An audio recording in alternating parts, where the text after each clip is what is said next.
Hello all, welcome back to Excel Daily Dose, Basic Functions, Day 16, Left Function. Myself Dayanand with our channel Learn and Earn. Thank you.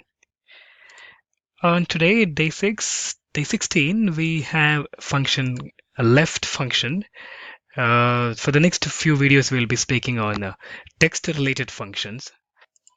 What left does is, it truncates the some of the portion of the text from the left.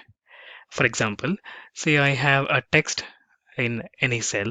I would like to take out some portion of it from the left hand side. Let me show it to you, demonstrate the same. Left, the arguments will be, we need two arguments. Number one, the text. It could be either cell reference or you can supply the text in the formula. So most widely used are to be used using cell reference.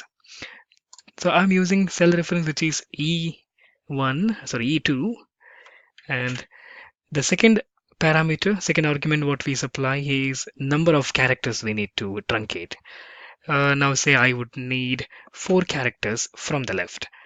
So what the formula does is it takes left 4 characters and shows like this.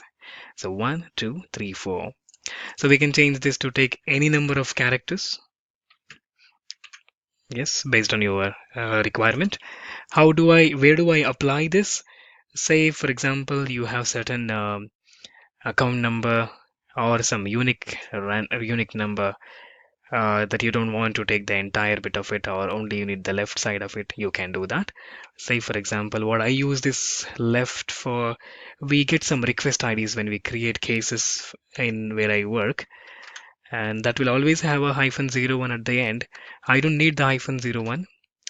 I just need the left portion of it, so I can take out this using the left function. All right.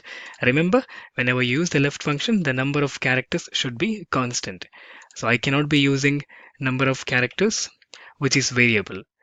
So which means if I'm using it on my these type of activity, the left side of characters should be same in all the items, in all the cells.